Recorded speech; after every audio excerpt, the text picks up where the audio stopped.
Is Cloud9 White unstoppable? I would say if we continue with the form that we had in Game Changers Series 3, absolutely. Not a lot of people can say that. Everyone wants to say, I want to be the best. Everyone wants to say they want to win, but how many people put the work in and actually get the reps in to complete that goal and fulfill that vision? This is finally the point where all the comments on the side that says like, oh, Cloud9 White is the best, or G2 goes in is the best. This is where we're about to prove to everyone that we are the best. We will lift up that trophy and we will proudly be able to say that we are #1.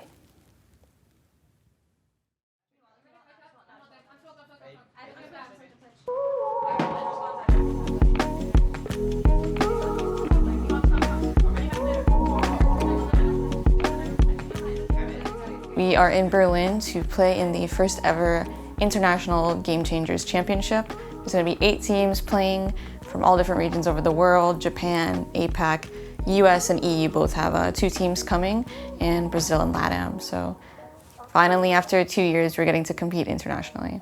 I think it's important for us to win this championship just so we can prove it to the world that we can compete on LAN and compete against the international teams, because you can never really say who's the best team internationally without them playing each other, of course. So it is important for us to prove to the other teams and bring the same dominance that we showed in NA and assert that dominance over every other region in the world, so they know exactly who we are, what we stand for, and that we are better than them.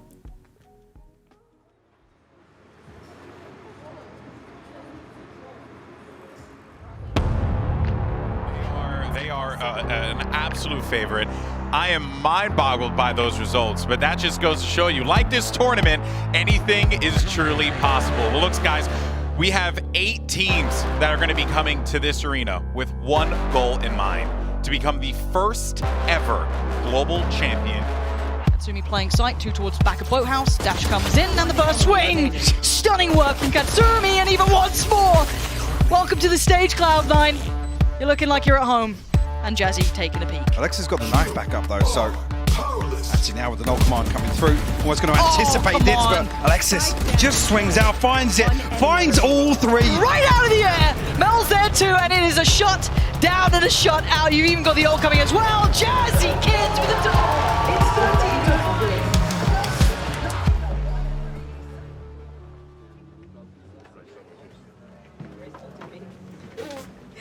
Yo, wait, I need to see that from your POV. How did you not die? You were so far. You were haunted. My expectations of C9 are just actually in the clouds. It just is that combination of just really strong, sturdy play and the aim. It really is the full package there. I mean, I feel there's too much on the line. There's the NA versus EU, there's the pride of everything. Teammate goes down early, no trade in sight. At least the trades are there for C9. Only 1 to go, and that's Mimi that you talked about before. But that's Alexis winning. That is 30 rounds for C9, and that is 1-1 on the scoreboard. This round, important, but it's not going to work out. It's clean so far for C9. A 3 versus 1. Glance has to pop off, but it's still. Yeah, not even a halfway. The least you could do here is do a little bit of damage, put that at least into your pocket, Bob, for those 2 kills, but the round still comes in for G2, and they take the lead in this half to save the round at least for C9 to stay alive into this. The 3rd kill into the round, 10 HP left, and the Viper's been available trying to get the kill, but it's still going to be Glance. Redemption comes in as G2. Petra, here is a spray, swings out from the controls. There's only 10 seconds left, and a dimensional drift on top of that to get all that information. Alexis at least gets the kill off the Glance, but the push out, there's no time. Jimmy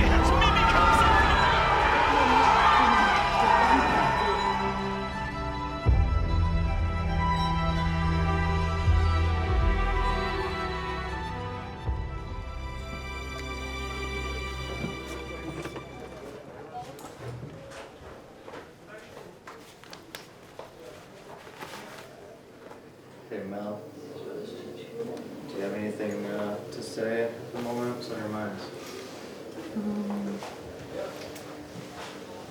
No.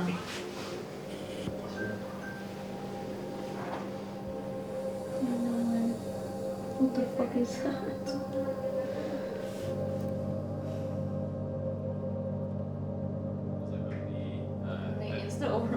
expected. Yeah. Dude, they have a Viper roll.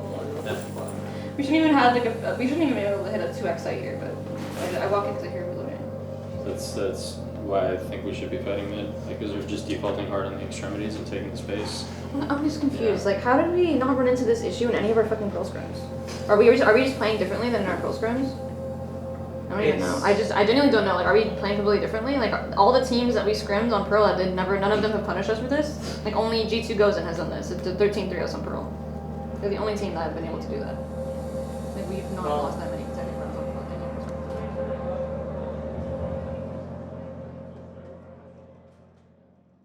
Right after the match against G2, we were obviously all like pretty confused and devastated why we played so poorly. But after watching it back and taking time to decompress and like feel whatever emotions we needed to, it definitely stood out to us a lot of the mistakes that we made during that game, and that if we played them again, it really wouldn't be a very close game. I think we needed that loss to kind of see our mistakes, because G2 pulled out a lot of gimmicks on us that we weren't ready for. But now going into hopefully grand finals, we're going to be much more prepared for those kinds of gimmicks, and they won't catch us off guard this time. I don't know if we were tested by G2 Gozen specifically. I feel like our mental was tested by playing on LAN and playing on stage and seeing how we perform on stage. I think it was less about G2 and what they did and more about us and our weaknesses and our mental going into the game, because we didn't play like how we play in scrims or other matches because of stage nerves, and obviously we have respect for G2 as a team and we know they're good players. We knew that we were the better team, and I still think we're the better team even after that match, but I think it was just kind of our mental that got in the way.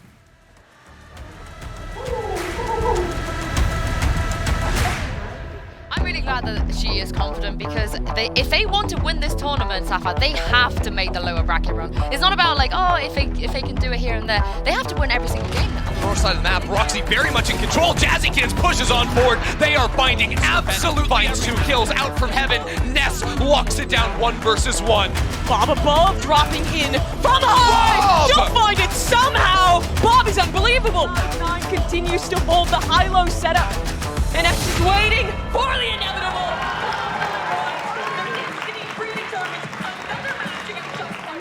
Even goes mid and dies. I'm not kidding.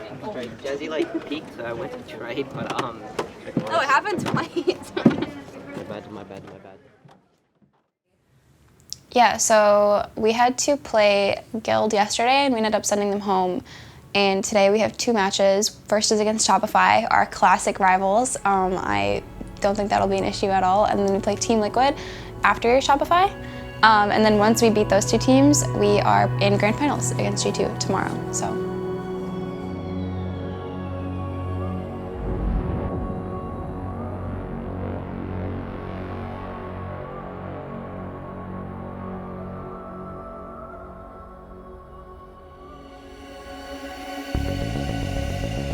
Bob's at the bottom. Oh my, this is clean! 2 versus 2. The rotate's coming back from the door into the A halls. The 2 of them are trying to spray across. It's halfway, but Jazzykins on this 1 versus 1. Back to reload, gets the headshot into KB. Will she have time for the defuse? And will get it at .9. Even before the tap, we're just gonna fight for it. Sauter somehow does get the click into the Astro Cosmic Divine.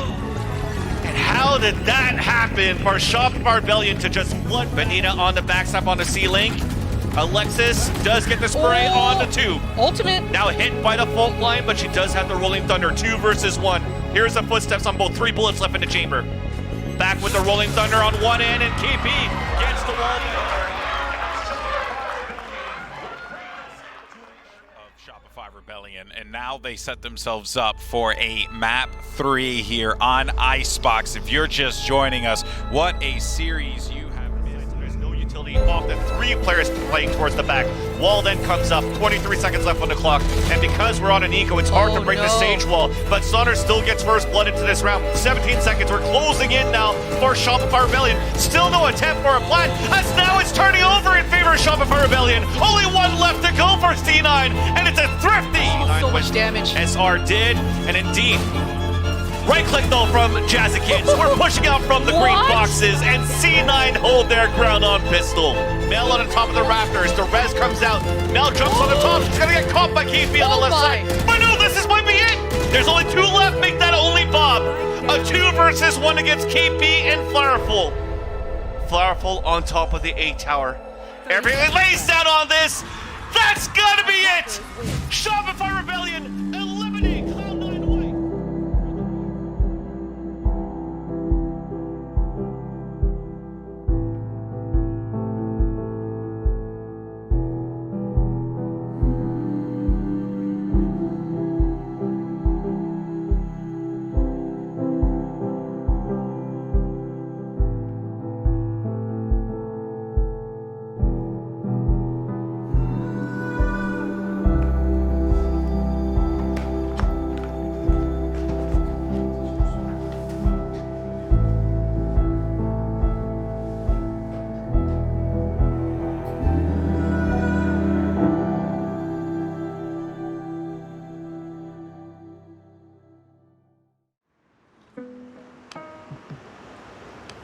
Where does a team go from here?